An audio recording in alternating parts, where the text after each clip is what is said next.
Hello, my name is Alina Zubikov. I've always been interested in food, and while researching how food affects our health, I learned there are many problems with the global food system, including food waste, small farms closing, and environmental damage. This is why I chose to design resources that help Charlotte connect to local, sustainably grown food. An ad campaign will bring awareness while underlining three aspects of why this is important. The first is health. When food is grown in season and transported shorter distances, it is more nutritious. Second, it protects the environment, as sustainable farming can reverse issues caused by monoculture, tilling, and pesticides. Third, it strengthens the community. Before technological advancements such as refrigerated trucks, communities had a closer relationship with the people that grew their food. This benefits the community socially and economically. The public ad campaign will be placed around the city for many urban dwellers to see, a key target audience as this population is further removed from how their food is grown. These ads lead to a website. The landing page is nostalgic, inviting imagery of gathering over a healthy meal. In the background is the definition of gather, which inspired the project name as it was fitting for the goal of bringing people and resources together. A radish growing out of the bottom of the screen invites users to scroll, while illustrating the paragraph entitled Getting to Our Roots. One of the main resources on the site is an archive of recipes and articles. This includes stories and ideas from local farmers as well as chefs, helping people learn more about their food producers. Environmental articles can talk about regenerating our land as well as preserving plant and livestock diversity. This article section can grow and get more technical with local research and in-depth data visualization graphics. A seasonal zine will bring the freshest stories and recipes to the public space. The website will also showcase events going on in the local food community, from pop-up sales to large growers' conferences. Broadcasting these events to social media will keep the community involved.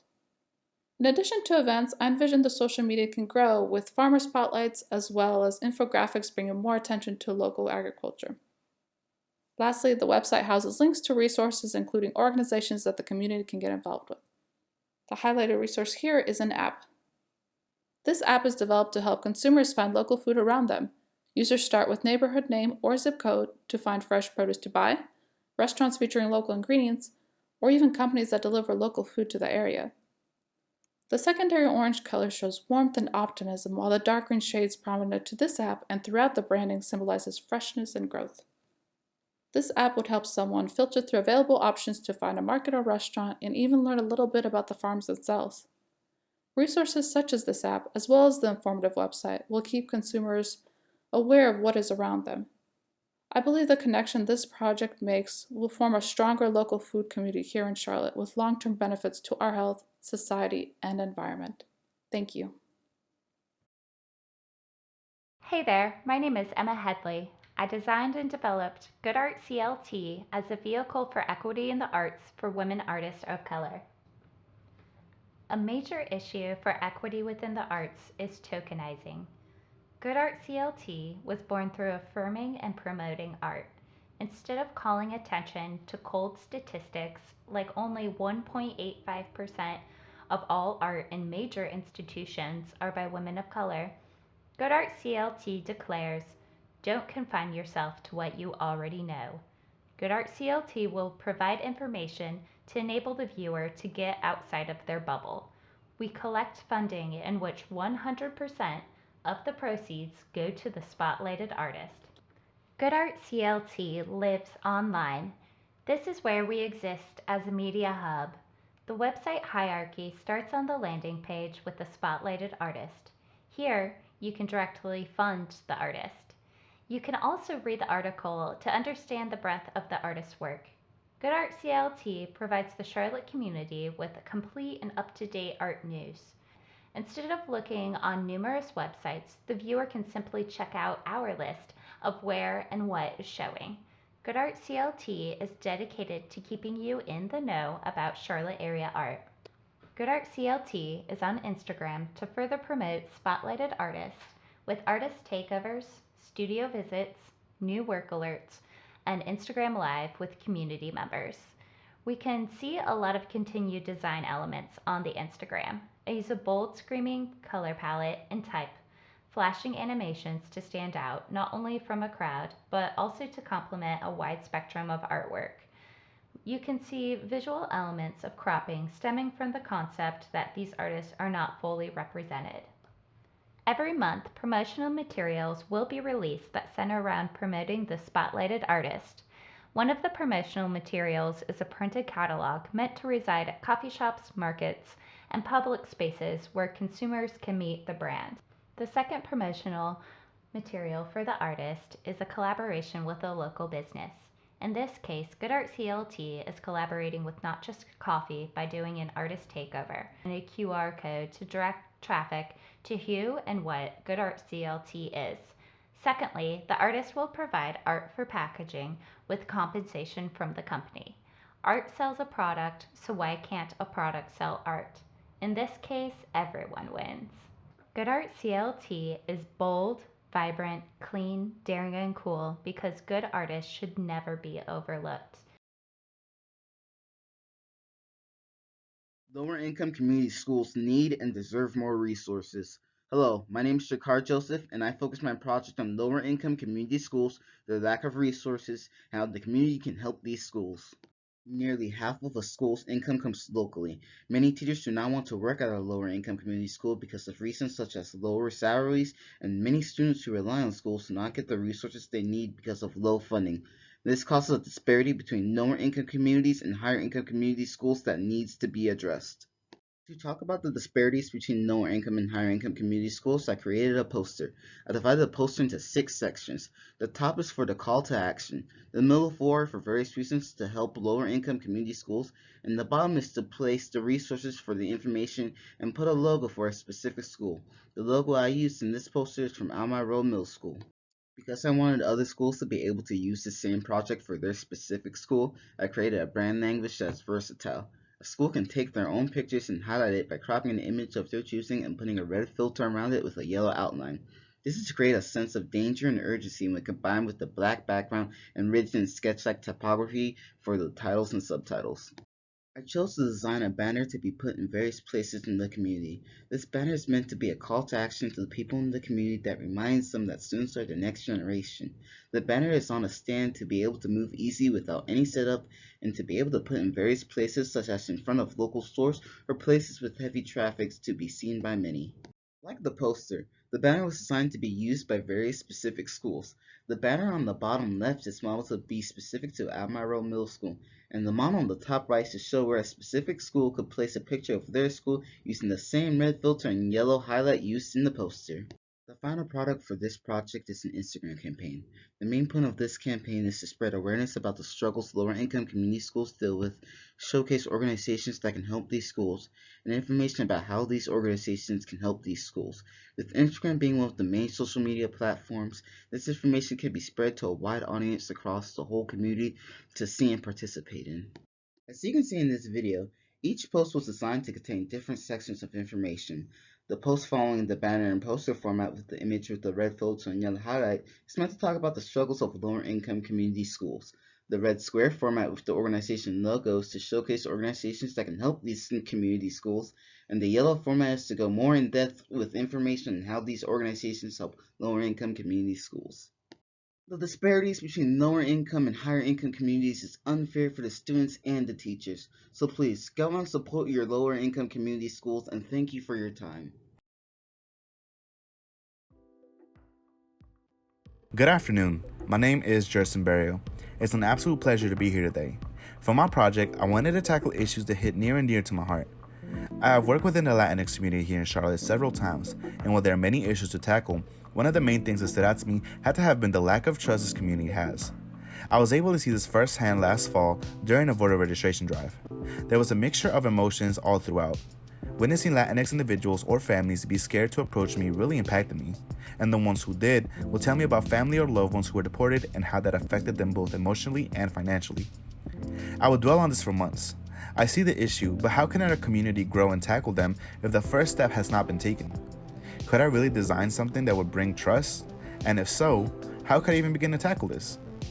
Then the idea hit me. Introducing Sion. Sion is an application that will help us be connected. It will bring change to our community, and it will furthermore educate us. Sion brings key features to our community by showing us events, classes, news, and most importantly, notifying us of ICE sightings in the community. I needed this brand to be friendly and approachable for the consumer. That is why I strategically chose to use a bold and round font, while also incorporating a calm and friendly pink as the brand's main color. Although it is not certain that this application will directly tackle the issues of trust, it is definitely a step towards the right direction. The key feature is that this application will not require its users to apply for membership or provide any sort of personal information that will jeopardize their status here in this country. As a community, we have to ensure that the word goes out to absolutely everyone as possible, and a social media campaign can definitely help us with that goal. Our choice of platform is Instagram. There was a very thought-out design behind this campaign, focusing on key features of the application, highlighting members of the community and users, using both English and Spanish in the captions and posts, while also creating an overall design that is cohesive and appealing, while still having each individual post work for its own. This campaign will highlight all the reasons why you must download the application and furthermore helping you get started. It is key that we come together. Juntos podemos, together we can. I knew I needed a little something extra to get this application out to the community. Therefore, please join me as we watch the first promotional video of Sion.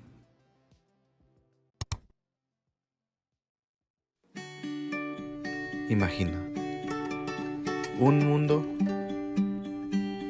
sin preocupaciones, con esperanza, con oportunidad.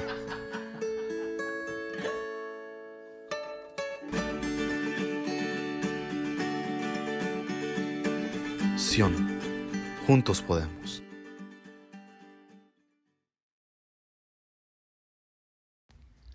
Hello everyone, my name is James Burke, and today I'm going to be doing my presentation on Beacon, my response to how graphic design can help a local community here in Charlotte, and Beacon was my response.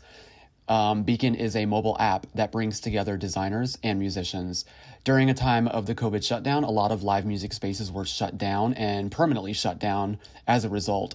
And I wanted to create an app where graphic designers could use their design skills in order to help musicians and music artists during this time of very bad isolation and limited opportunities for the music world to be able to use their design to help a community in need. The mobile app Beacon itself is very user-friendly. It's very engaging with a wonderful color scheme and type that is very simplistic in design and also simple to use. As the demo shows in my presentation, creating a profile if you were a designer is very easy. You can select different tags of the kind of work you're looking for. You can create a bio. You can upload your own work. You can connect your social media accounts, which would then go to the actual functionality of the app itself, which is the homepage, which shows what different musicians are posting and what they're needing, the different collaborations you have, your messages. And then finally, you can also go to your own profile and update all of your information and projects and so on. And it's just as easy if you are a musician as well. If you're a musician or a band, you can create your own profile by inputting the information and tags of the work that you're needing, such as album art, audio visualizers, marketing, etc.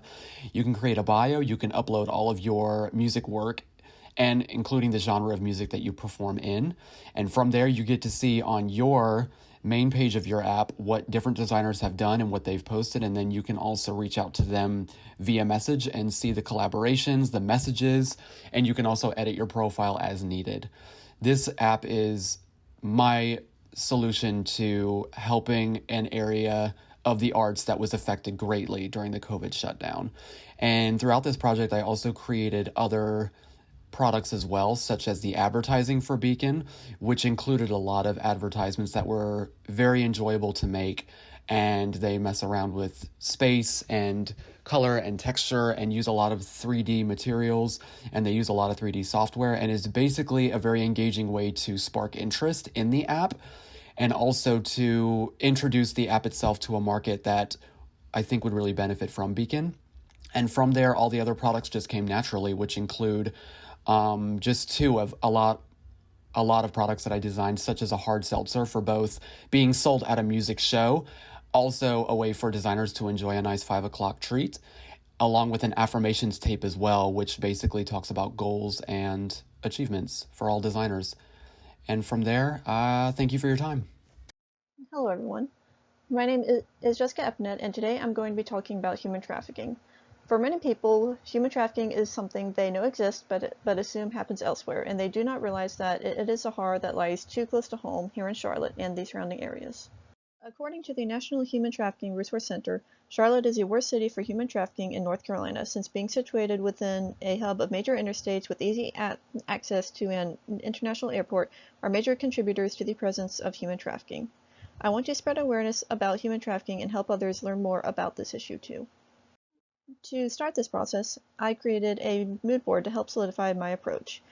I chose a bold black, white, and red color palette for a high contrast design that both catches the eye and conveys the seriousness of the topic, which is enhanced by the sans serif typefaces.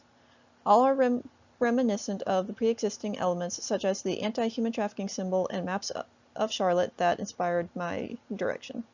I wanted to start by bringing awareness to those within Charlotte by designing a set of posters to be placed around the city that each draw attention to the fact that human trafficking does happen there and that it's not so easy to spot. Each poster follows my established color palette for maximum contrast that is sure to grab people's attention.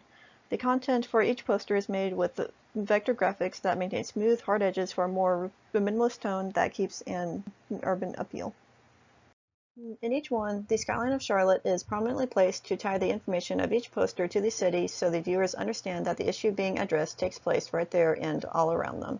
At the bottom of each poster, there is a link in bright yellow, or red if the background is white, that directs the viewers to different resources to learn more about the information being presented through the poster. After bringing attention to the existence of human trafficking, my next step in spreading awareness is to convey the severity of the problem. I decided to take the approach of a sticker campaign that would be placed throughout Charlotte, where each one would deliver statistics about human trafficking in the city, the state, and nationwide. Because of their size and versatility, these stickers can reach many places where posters cannot, and they have the added benefit of reaching another demographic, particularly young people who are often potential targets of trafficking. At the bottom of each sticker, there is a QR code that would link to the next part of my project, the social media campaign. Under the account fightthesilence.clt is a series of informational posts designed to inform the reader on important information regarding human trafficking, such as the different types of trafficking, how to recognize basic signs of someone being trafficked, ways to get involved in the fight against human trafficking, and various organizations to support or volunteer with. It is my hope that this project helps spread awareness about human trafficking to those in Charlotte and that it leads them to resources they can use to fight against it. Thank you so much for your time. Hello everyone, my name is Julianna Silva. Today I'll be talking to you all about the importance of beekeeping. The bee population is quickly declining, and beekeepers are immensely valuable when approaching this problem. They keep bees and their beehives safe and healthy, allowing for the creation of more bees. Beekeepers are doing their part to help. We can too. Let's help beekeepers help bees. To spread awareness about beekeepers' efforts towards bee repopulation and to provide information about different ways anyone can assist, I decided to design a magazine spread. I wrote copy with information about planting a bee-friendly garden. I provided an easy-to-read infographic with various plants and the season in which they can be grown for bees to collect the nutrients they need. I also wrote instructions on how to build a bee hotel and how it can be extremely helpful to bees looking for shelter from wind and rain. We need to take care of our bees however we can. Bees are environmental helpers responsible for pollination of the majority of the crops we consume. Without bees, we could lose a lot of our favorite foods, including almonds, avocados, pumpkins, watermelons, and so many more. Many of these crops are significant in North Carolina agriculture. I aim to bring attention to this serious issue through these posters. I chose a striking black, cream, and yellow color palette. These colors contrast in an eye-catching way and add a vintage feel alongside the typeface, referencing just how long this issue has been happening. According to U.S. agricultural statistics, there has been an approximate 60% decline in the bee population since 1947. On each poster, there is a small paragraph with details about this decline, as well as a shocking header and startling graphic to grab attention. I enjoy using my illustrations in my work, but I felt that for these posters, photography was the way to go to really provide a shock value and help viewers grasp the severity of this situation. At the very bottom of the poster is a bright yellow call to action, providing an Instagram account with more information about how the viewer can help beekeepers help bees. On this Instagram page, Beekeeper Love, I brought my illustrations back to complement the photography. There are multiple bee illustrations, quotes from beekeepers I interviewed on the topic, and photos with resources in the caption. I stuck with the vintage theme to ensure the account is cohesive with the posters and magazine spread. In the bio of this page is a link to multiple resources mentioned in the photo captions. It's super easy to navigate and has several links with ways we can help bees right in Mecklenburg County. Check it out for yourself at Beekeeper Love on Instagram. I hope that through these designs, I can help inform people about the importance of beekeeping and how easy it is to help. I encourage all of you listening to contribute to helping beekeepers help bees in order to help humanity. Thanks so much for your time.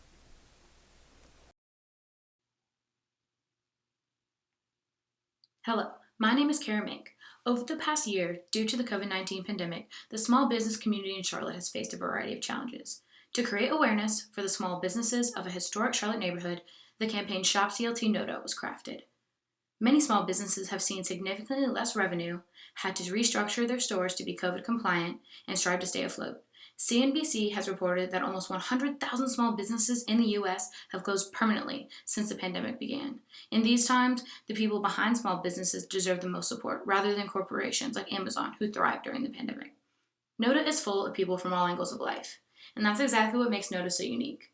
Funky people, groovy art, and the bustling streets inspired the gritty text and humorous wordplay of this campaign. The color palette pulls inspiration from the mural by Charlotte artist Will Puckett that sits above NOTA's neighborhood theater, which has become an icon for the community. Many of the brand elements like speech bubbles and cartoon illustrations emulate the small businesses speaking directly to the people of Charlotte. Kicking off the campaign, this advertisement functions as a billboard posted at several stops of the 26 Blue Line stations as a lighthearted, comical reminder to shop local NOTA businesses rather than large corporations. Additionally, a large-scale vinyl wrap advertisement for the Lynx Blue Line light rail cars encourages people to shop local while reaching a large audience as the light rail spans over 19 miles throughout the city. The Shop CLT NOTA campaign includes 3 editions of collectible zines that act as references for local eats, goods, and activities available in NOTA. You can find some of the best food and drinks in the city in Edition 1, titled Grub and Sip. Edition 2, Good Stuff, highlights various vintage clothing spots, to even a local shop that services all your pet supply needs. The campaign's 3rd edition, Adventure, offers citizens of Charlotte places to socialize aside the eccentric folks of NOTA, with yoga studios, tattoo shops, and music venues. All editions unfold to a collectible poster, inviting you to accumulate all 3 to hang in your room, office, or even the streets of Charlotte. The casual layered illustrations, combined with rough-in type and vibrant colors, reflect NOTA's wide variety of small businesses and off-the-wall lifestyle. In an effort to update people on the services small businesses in NOTA are offering, the campaign Instagram posts business highlights with current capacity opportunities and store hours. Posts also include zine hunt hints, providing explorers of NOTA clues on where they can find the collectible zines. The layout of the Shop CLT NOTA campaign was designed to translate to other Charlotte neighborhoods in the future. Shop CLT University or Shop CLT South End campaigns could provide awareness of the small businesses in those areas of Charlotte, with product design curated to each neighborhood's atmosphere. From going out and speaking with numerous small business owners in NOTA, I have come to understand small businesses are the heart of communities. They value customers as if they were family. Now more than ever, it's time to close your Amazon tab, invest in your local makers, and shop small. Thank you. Hi, my name is MAHA Ansari, and the topic that I've chosen is cyberbullying. I chose this community because it's an issue that needs to be talked about more, especially since the majority of us are frequently connected online. Any of us can be victims of cyberbullying, and I think it's important to be aware about this. Imagine checking your social media and seeing a bunch of hateful messages directed towards you, attacking you for who you are. Unfortunately, this is a reality for many people online. The branding that I designed is called Words Matter, and the colors represent the sense of urgency and crime that is related to cyberbullying. However, I also wanted there to be an element of hope for the victims, which is represented through the friendly typeface and the teal color. I photographed and designed a series of posters that represent the trauma and hurt that cyberbullying victims deal with, I also want the poster to be directed towards the bullies, to remind them to think before they type, because their actions online do have consequences. I use photography to convey a powerful message. The red and blue glitch symbolizes cyberbullying spilling into the real world. Through my interviews with victims, I felt the fear and trauma in their words. I wanted their stories to be represented through these posters, to communicate that this is a real issue. It has impacted their mental health greatly, and they continue to struggle with self-esteem issues. This poster is a snippet of the hurtful words that are thrown at victims.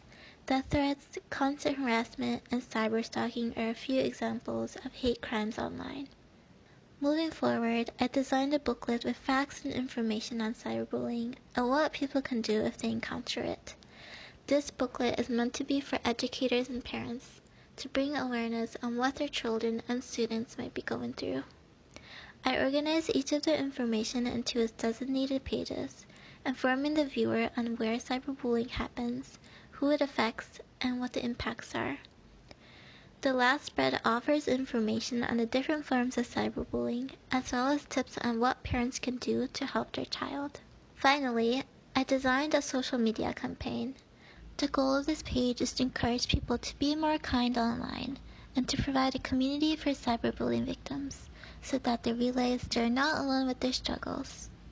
There are posts with resources where people can learn more about how they can seek help, and tips on what people can do if they encounter hate. I hope through my designs, I'm able to raise awareness on the seriousness of cyberbullying and the impacts that words can have on a person. I hope with more awareness, we can build an internet that is more empathetic to help keep everyone safe. Thank you for listening. Hello, my name is Marshall Pritchard. My project focuses on helping domestic abuse survivors feel less alone during COVID and giving them access to resources that they feel cut off from due to social distancing. During my interviews and research into this topic, I found that one of the biggest problems during COVID is that domestic abuse victims were being isolated with their abusers. This has caused the rates of abuse to increase, but the ways for victims to reach out is not. There are resources and help still there, but accessing them is harder than ever. This is where outreach comes in. Outreach is a brand aiming to create new and stealthy ways to give victims access to resources in a safe manner and give them a chance to feel less isolated in their situations. Outreach utilizes a mainly purple color palette, as that follows the domestic abuse awareness colors. There is also a gold accent that is used in the ham imagery, which references back to the Japanese process of kintsugi and mending breakage with gold to make it stronger. The hands themselves were used to avoid triggering imagery such as violence or bruises, and instead used imagery focusing on the idea of togetherness and a community helping each other. The hands reach out, joining members of the community together and strengthening them in the process. My first product is the Outreach app, which allows users to access a variety of functions designed to help domestic abuse victims. It starts out disguised, masquerading as something like a shopping app to throw abusers off. The user can then go to the account button, where they will be prompted to log into the app. After logging in, they will then be able to opt to have the app either stay disguised or be sent to the main Outreach app. After selecting to go to the main app, the user is sent to the main page and given a variety of options. They can go to the safety planning page, where they can make a detailed plan to get out of their situation. They also have the option of reporting a domestic abuse incident for either themselves or someone they know. There's also an option to record incidents by date and time, accomplished by selecting the date they want from the calendar shown. And last but not least, they can find the emergency resources they need by selecting their city and then perusing the places around them. And when they're done, they can use the icon in the corner to return to the disguise page as quickly as possible. My second product is a series of small stickers that advertise the app and its various functions. They're designed to be stuck in non-intrusive locations, such as bathroom stalls, bathroom mirrors, in books, or stuck onto objects like tampon boxes, condoms, or on signs. The idea is to have people stick them onto things that they think will reach those who need it and try to avoid the notice of abusers. My last product is an interactive piece that is designed to be set up and taken down in public spaces around Charlotte. This interactive piece is a large banner with stickers accompanying it. These stickers are meant to be written on with stories from victims, giving them a chance to speak out in an anonymous way. These stories can then be seen by other victims, who can realize that there is a community around them and feel less alone in their situation. Altogether, with this project, I hope to give victims a chance to feel less isolated during the pandemic and provide them with easier access to the resources they need. Thank you.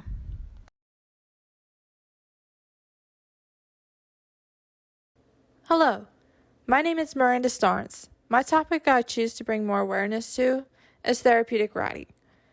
Therapy writing is for all ages that suffer with a variety of disabilities such as autism, Down syndrome, and development disabilities.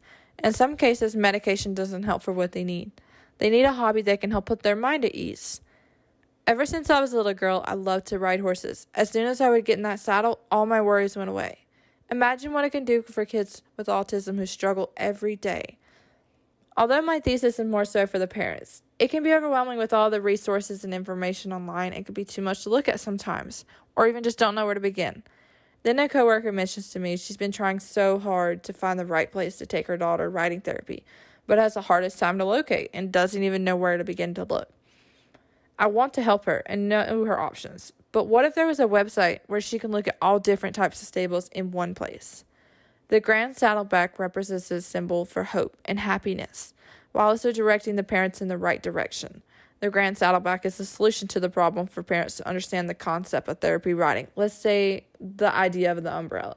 The design process was to use light colors to help relate a calm, happy tone as a logo for the children, while bringing flowers and grass to bring the safe feeling of the warmth of the sun in this countryside. Well, today everything is digital and not brochures anymore. It all starts with social media and eye-grabbing photos such as Instagram. But keep in mind how life is not just a small window. Why scroll through when you can go there? That's the idea of using Instagram to represent how exciting therapy writing can be, not just by words. It shows that parents have an opportunity for their son or daughter to take a leap of faith, where they can look more into it and go to the website of the Grand Saddleback that is located on the Instagram description. Now, this website is designed for a navigational tool to manage several stables all on one website, instead of searching through several different websites and getting lost in all the information. When you get to the website, you can go to the Meet the Horses, which will direct you to the stables, and that way you can look at all the different types of horses your child will be riding. And if they find one that they're interested in, they can just click that horse, which will take it to the barn, and the barn will have all the information from that particular stable. And if they're still not convinced, they can go to the reviews to get a little bit more reassurance, and then they can sign their child up. Looking in a fun direction for the kids, I managed to illustrate several different types of stickers with a few confidence quotes and cute designs on the grassy background sticker sheet for the kids. They will receive the sticker sheet in the mail when their parents sign up for them in the session to bring a little extra sunshine to their light in their days. Now, whenever my coworker or anyone else that is looking around and feels lost and overwhelmed, they need to research the Grand Saddleback. Thank you. Hi, my name is Valerie Svanoli, and my chosen topic is Charlotte's most food insecure areas, also known as food deserts. An article in Medical News Today defines food deserts as regions where people have limited access to healthful and affordable food. These are often neighborhoods where people don't live in close proximity to a full-service grocery store, often leaving convenience stores and restaurants as their only options for fresh food. This project is intended to spread awareness to people not living in food deserts about this complicated issue and to provide a solution to making accessing fresh food easier. The name locally deserted infers that such a large part of Charlotte is left without important resources and communicates to the audience that this problem exists right in their city. To appropriately portray this desperate issue, I chose to play on the design of grocery store produce signs, which is traditionally outgoing and positive, to have an ironic take on the issue. The color palette goes along with this aesthetic to catch the audience's attention, but in a way that alerts them to the issue. The informational card was designed to alert individuals to the issue that exists in our city, as well as detail specific and direct ways they can help, with the intention to place them in grocery stores. Black and white imagery of the three target food deserts, West Boulevard, Brookshire Boulevard, and Albemarle Road, serve as the backdrop to the sketchy, colored design and makes the problem recognizable. Visiting these areas and documenting them was an important part of my process. This infographic poster shows real data of the distances a food desert resident has to travel for different food options. I felt it was necessary to visually break down a key facet of the issue for the audience. Using the same bold grocery store produce sign aesthetic and photography from West Boulevard, bold type and paintbrush illustrations show that a person without a car would have to walk a significantly longer distance to their nearest grocery store compared to their nearest convenience store. The Locally Accessible app is a resource that connects people living in food deserts to individuals willing to help. The interface is personable and welcoming as it provides a tangible solution to the obstacles of distance and transportation. To start, the user chooses an option, in this case to find fresh food. Once they join, they set up a profile where they can toggle what options for fresh food they want. Hitting the app's logo pulls up a map that shows what options are available around them. The option to order online is available to simplify accessing fresh food.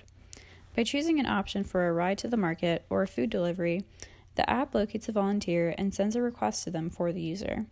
The app satisfies a specific need while also providing a way for the audience to help.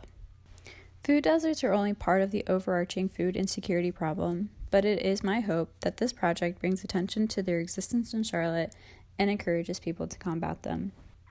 Thank you.